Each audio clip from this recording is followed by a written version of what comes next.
क्या आप भी देश और दुनिया की खबरों से रह जाते हैं बेखबर?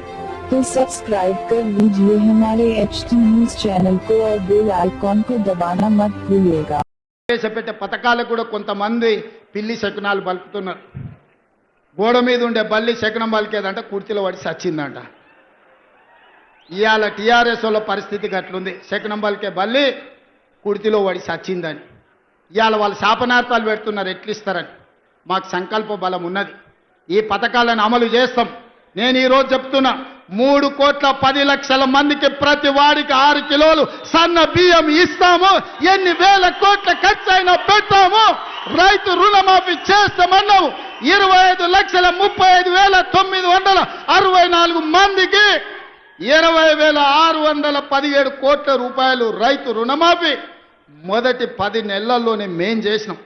10 ఏళ్లలో చంద్రశేఖరరావు పండ్లకి ఇచ్చుకుంటా 16,000 కోట్లు చేసింది. నాకు నీకు పోలికేంది? నందికి పందికున్నంత తేడా ఉంది. నాతో పోల్చుకునేది ఏంది?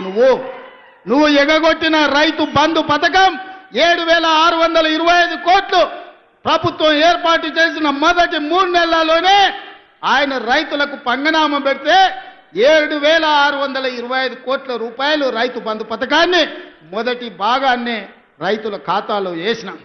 ఇవాళ రైతు భరోసా 10,000 నుంచి 12,000కు పెంచి ఇవాళకి 5,000 కోట్ల రూపాయలు రైతుల ఖాతాలో వేసినాం. తొందరలోనే మిగతా 4,000 కోట్లు కూడా వేసి ప్రతి సంవత్సరం రైతు భరోసా పథకం కింద పేదలకి 20,000 కోట్ల రూపాయలు పంచి పెడతాం.